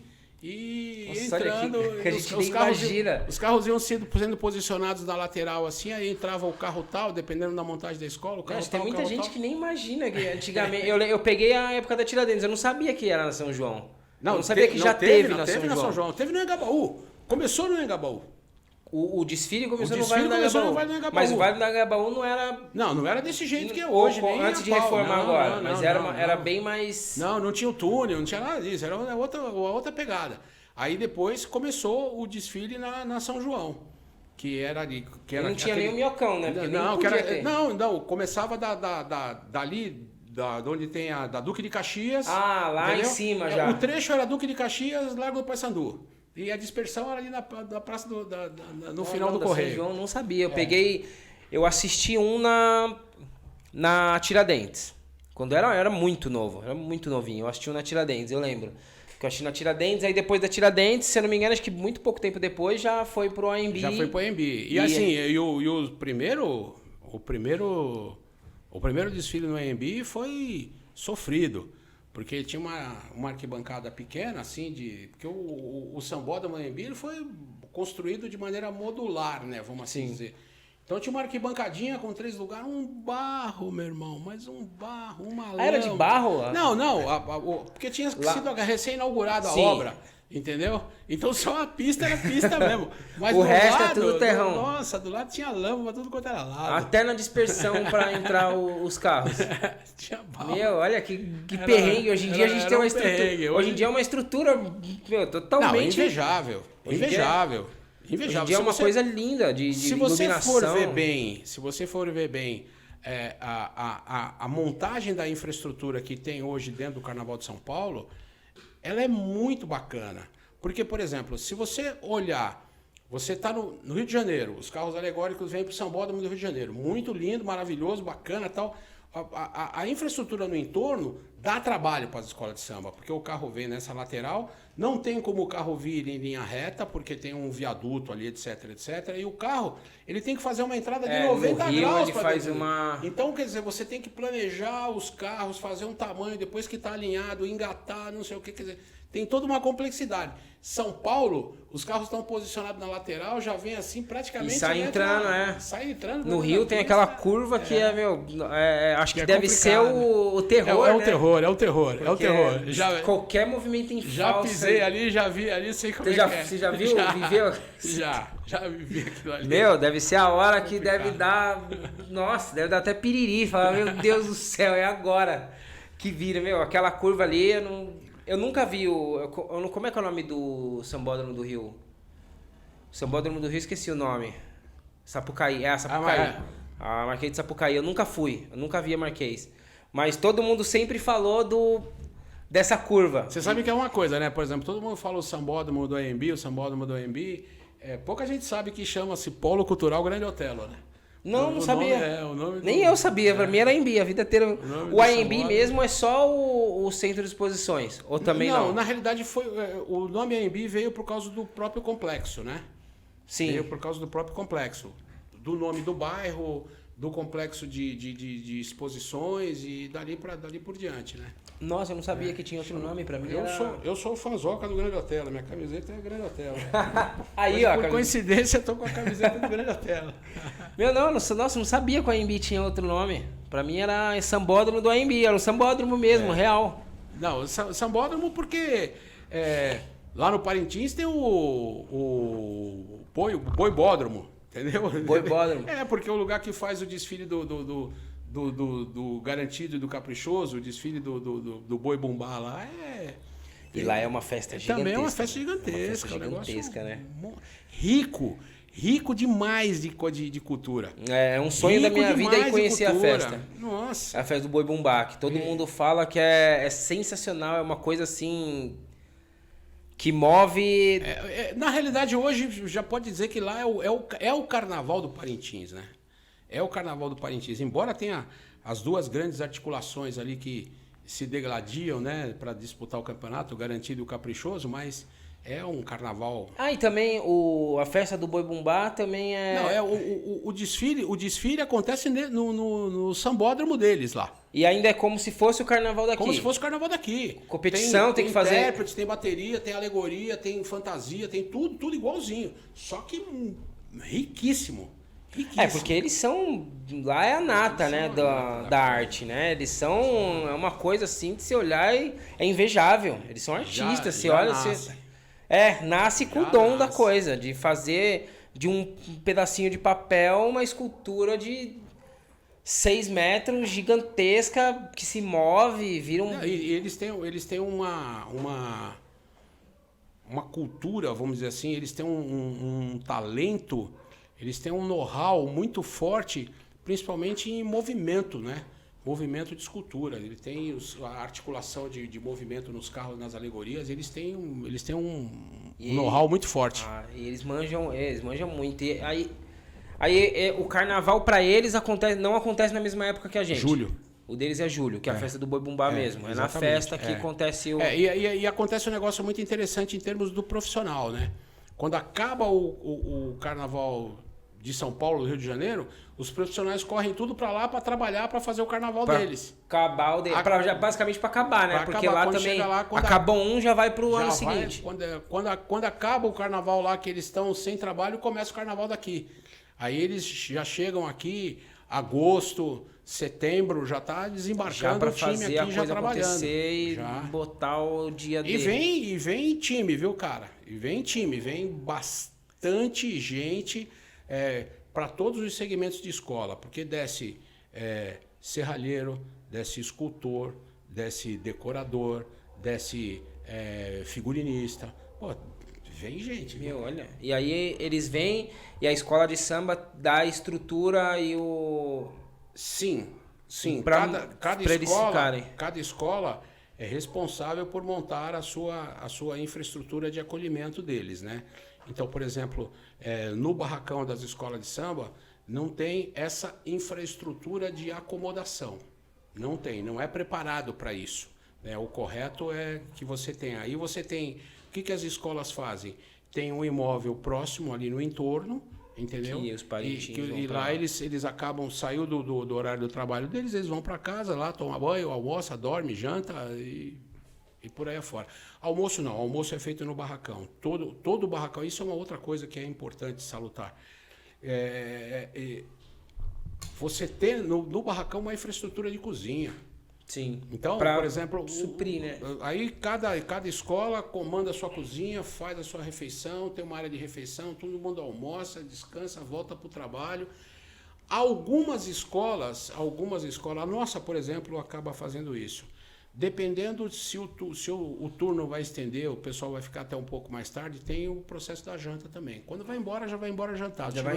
Chega em casa, só toma um banho chega em casa, toma um banho pelado e cai na cama. E vai embora e dorme, e pro outro dia já vira ripa, porque é o trabalho do cara, Exatamente. né? Meu, que coisa sensacional, né? Eu aqui tô pirando, já imaginando. Vivi pouco, porque quando eu comecei aí já tava... tudo para acontecer já na reta final. Já tava na reta para virar o carnaval mesmo, já tava as coisas montadas, tava fazendo as últimas finalizações, já tava em carro conectado, eu comecei aí nos ensaios técnicos, né? Quando eu comecei aí mesmo, eu comecei nos ensaios técnicos que era uma coisa assim que você olha e fala, você via gente que tava imaginando os carros, É surreal, né? Eu lembro que eu vi tem as cordinhas delimitando para poder... tinha gente que olhava assim, como se já estivesse vendo o dia do carnaval mesmo acontecer e sorrindo. Falando assim, tipo, vai ser o... Tudo acontece. Vai ser o meu dia. Existe contagem de componentes, existe cronometragem, existe avaliação de erro, existe filmagens. E Depois que você faz o ensaio técnico você volta para dentro de casa, faz uma lição de casa, o ensaio técnico é avaliado, é analisado, vê onde teve ponto de problema, onde tem oportunidade de melhoria. E cada ala tem o seu responsável. Cada ala tem o seu chefe de ala, seu coordenador de ala. E aí é ele que faz o ele que marca o ponto de encontro, que horas vai se encontrar, como é que vai, como é que chega, tá todo mundo aqui, a assiduidade, a frequência, a participação. Porque tem que fazer uma lista de chamada também, como se fosse uma escola, né? Tem uma lista de chamada, tem um processo de estar se corrigindo. Aí vem o trabalho da harmonia, né? Então tem o diretor-geral de harmonia e depois tem um grupo de diretores de harmonia que é setorizado, vem por setor. Tem toda uma logística aí que é meio gigantesca, né? Que é meio complicado, meio secreta de ficar falando assim. Né? Mas a gente só tem que falar por cima. E aí você coordena, você tem esse grupo de coordenadores que está responsável por que esse cara está responsável, essa pessoa está responsável, e aí se avalia esse segmento, esse setor, esse bloco, assim por diante. E esse chefe de ala, ele é responsável, vamos supor, ele é responsável pela ala dele, e aí é ele que pega, vamos supor, as fantasias e distribui entre a ala. Ou aí cada um tem que ir atrás... Pode até ser. Pode também. até ser. Isso aí também depende de um plano de logística. Porque, por exemplo, pode retirar na fábrica um dia... Direto a pessoa vai pegar. Não, chega lá com... Não direto com uma pessoa fica extremamente complicado. A única coisa que a gente faz as pessoas pegarem, por exemplo, no nosso caso, os adereços. Então tem adereço que é grande, etc, que não compensa o cara levar para casa dele, porque quando for para a avenida vai estar quebrado. Então ele sai então da fábrica para a pista, porque a gente tem certeza que está indo. Que vai chegar, inteiro. Vai chegar inteiro. É e ainda inteiro, o cara pode esquecer. O jurado lá de cima, ele olha e ele vê, nossa, uma ponta da asa quebrada. Pss, caneta. Isso da caneta. Opa! Uma pontinha de asa quebrada, o cara... Para você ter uma ideia de como o critério de julgamento é sério, por exemplo, o jurado tá... A ala vem fantasiada de índio tupiniquim. E aí um componente esqueceu, vem de relógio. Desde quando o índio tem relógio? O cara olhou o cara de relógio e ele senta a caneta. Mete a caneta. Opa! Por causa de um relógio. Então a fantasia tem que estar... Você tem que estar caracterizado. Tipo um chapéu faltando, alguém esqueceu o chapéu. Com certeza. Ele enxerga a ala que não está cantando. O cara não está cantando. É que é uma experiência também. O cara sabe, o cara que tá metendo migué. Ele passa por todo um treinamento. Eu vi na bateria às vezes. Na hora dos ensaios técnicos. No dia do carnaval eu não lembro de ter visto, mas no ensaio técnico eu lembro que tinha um outro dando migué e sempre fica alguém andando pela bateria. Os diretores andando e ele já vem da dura. Já começa a ficar bate, porque na hora do dia, né, o cara tem que estar afiado para bater e ele precisa bater. E bater por 1 hora, que é 1 hora sem outra, na realidade, o bater por 1 hora é exatamente para poder você garantir a sustentação, sim, que é um ponto de balizamento.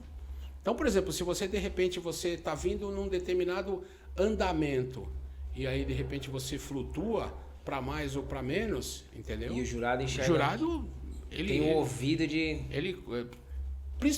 Principalmente no jurado de bateria. Praticamente todos são maestros. A bateria ela é julgada durante todo o trajeto? Durante todo o ou trajeto.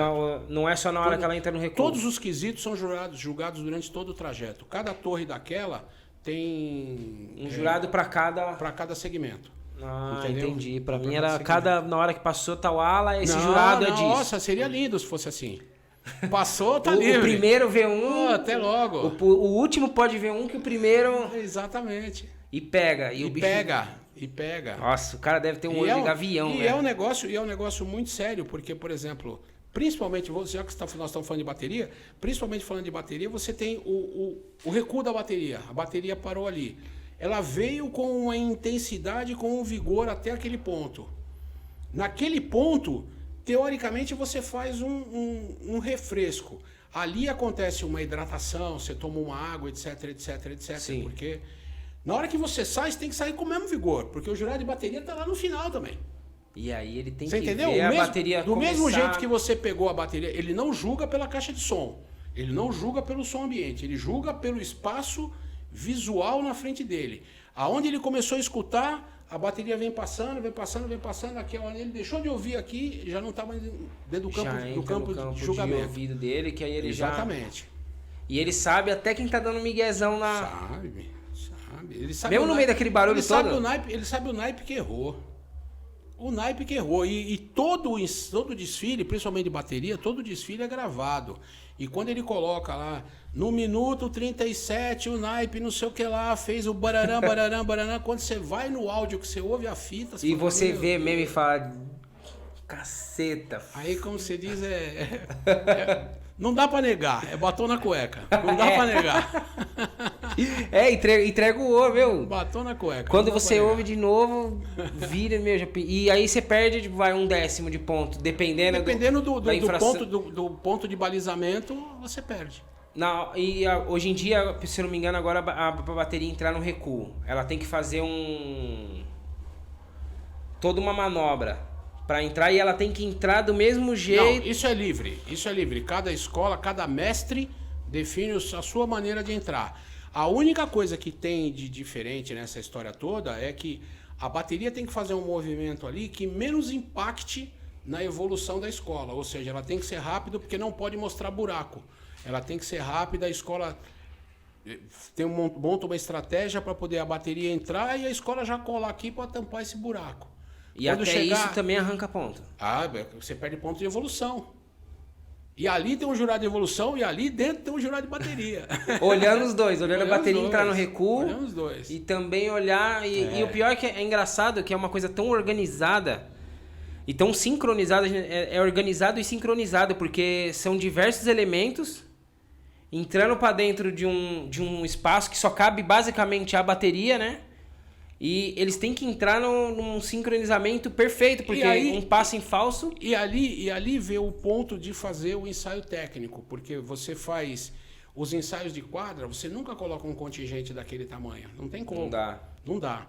Então, ou você faz ensaios de rua, que é uma coisa maravilhosa, porque quando você faz o ensaio de rua, você tem toda a oportunidade de você parar, tem toda a oportunidade de você analisar, tem todo... E o ensaio do sambódromo, os ensaios técnicos. Mas os ensaios técnicos, eles são efetivamente restritos em quantidade. Cada escola tem a sua quantidade, todo mundo de maneira igualitária. É igual para todo mundo. E para fazer na rua, tem que pedir para a prefeitura, para fechar a rua. Tem todo um processo de você notificar a prefeitura, notificar o CT, controlar o trânsito e tal. Então, de novo, você vai cair aonde? No planejamento. No planejamento para fazer isso. Você já monta a grade no ano. Falou assim, ó, eu vou fazer um ensaio em setembro, eu vou fazer... Quando começou, você já sabe o dia momento, de por exemplo, eu vou fazer vou fazer um em setembro, vou fazer um no começo de outubro, um no final de outubro, um em novembro, 2 em dezembro e assim por diante. Você já vai fazendo isso. Aí você, dentro do seu planejamento, você fala assim, dezembro, janeiro. Janeiro já começou os ensaios do sambódromo. Aí eu vou fazer 2 ensaios no sambódromo, um de rua, ou 2 de rua, um no sambódromo. Então você tem que fazer... Por isso que eu tô falando, a data, o dia D, é o cronograma reverso. Começa lá na linha amarela, antes da linha amarela. E vem pra trás. E vem até a quarta-feira de cinzas, que foi o dia que acabou o carnaval. Sem massagem. E já Nossa, que doideira. Eu acho... Sem massagem. Eu acho um universo, assim, que eu sou... É bacana. Eu sou extremamente apaixonado. Eu gosto da movimentação do carnaval, mas eu gosto do trabalho do planejamento. Isso é uma coisa que me atrai. Eu acho assim uma coisa assim... Eu já era apaixonado pelo carnaval, pela mágica, porque eu sempre gostei muito de marchinha. Sempre adorei. Um dos lugares que eu sempre amei foi São Luís do Paraitinga. Que tem um festival tem um carnaval sensacional. Festival de marchinhas lá, muito legal. E é realmente... E puxa essência, bem, né? A essência do carnaval, uma coisa gostosa, porque eu já fui lá, eu fui para São Luís do Paraitinga 3 vezes e é uma coisa assim, a galera que vai pra curtir o carnaval. Não faz, vamos supor, igual aqui em São Paulo, que põe um DJ pra tocar, uma coisa que não tem nada a ver, tem carnaval de rock, hoje em dia o pessoal faz carro alegórico de tudo, na data do carnaval, sabe? E lá em São Luís do Paraitinga, é a essência e a galera toda é apaixonada por aquilo. Eu mesmo, as 3 vezes que eu fui, eu não vi uma briga. Coisa que aqui em São Paulo você já vê constantemente, porque é uma coisa... É mais muvucado, né? É mais muvucado. As pessoas têm interesse diferente. Isso. Um tá lá pra passar o tempo, outro tá lá pra poder... Só quer beber, outro já tá lá pra paquerar. Caçar, outro tá lá já tá até pra caçar confusão. Aqui em São Paulo tem isso. Agora lá em São Luís, o cara não vai sair daqui de São Paulo, rachar 2 horas de viagem pra ir lá e querer brigar. Então o cara vai pra lá realmente pra ver o carnaval. E é uma delícia. É uma coisa assim que eu sempre vi. Eu falei, olha que universo. E aí quando você e a Mirella me apresentaram esse bastidor, nossa, aí virou... Que eu imagino que até, vamos supor, até o Carnaval de São Luís do Paraitinga tem esse planejamento Com certeza também. tem, com certeza tem. Os carnavais de São Paulo também, independente de gosto, se o cara que vai fazer um DJ, fazer uma música eletrônica, se vai botar um carnaval de rock, enfim, por mais que fuja do processo de carnaval, tem que ter todo esse planejamento e a estrutura para fazer o encaixe acontecer. Eu acho que assim, o carnaval hoje de São Paulo, ele tá tendo aí um apoio muito forte da prefeitura, da Secretaria da Cultura, etc, etc. Esse ano aqui vai ser um pouco difícil, porque com certeza o governo da municipal teve um dispêndio muito grande com o processo da saúde e tudo mais, e é natural que tenha essa restrição. Mas existe um apoio bacana, existe um apoio bacana, Eu só acho que a gente tem que esperar para poder ir fazer esse carnaval, com a graça de Deus, seguro, que o processo da vacina consiga... Já tá avançando bem pra caramba. Está avançando bem pra caramba, que a gente tenha... que a gente passe esse ponto, porque nós estamos agora no ponto do checklist, que é a aglomeração, né? Sim. Se a gente conseguir passar por esse processo da aglomeração, de controlar isso e contornar esse ponto problemático, eu acho que vai ser um outro carnaval de sucesso, porque as pessoas estão precisando um pouco da diversão, né? Foram 2 anos muito conturbados. Eu achei que foram 2 anos muito tensão conturbados. mesmo. Eu acho que... de uma maneira muito especial, tô ansioso pra pôr o pé na pista de novo. Imagino. Jura, eu vou te liberar. Maravilha. Tá, meu... Obrigado pela presença. Eu que te agradeço pela oportunidade, pelo bate-papo. Adorei. E galera, é o seguinte, para eu trazer um convidado de peso, igual o Jura aqui... Agora eu emagreci, hein? Para eu trazer um convidado esbelto, mas com um papo de peso, igual o Jura aqui, se inscreve no canal, ativa o sininho das notificações... Dá uma moral pra gente lá, curte esse vídeo, compartilha com seus amigos, com o máximo de pessoas que vocês puderem, porque eu quero trazer uma informação e história, um entretenimento totalmente diferente pra vocês, beleza? Galera, fique com Deus. Esse vídeo vai pro ar hoje, hoje é sábado, mas ele vai na quinta-feira, e eu espero que vocês gostem. E 1 hora é pouco, gente. Falou. Obrigado. Obrigado pela presença. Show.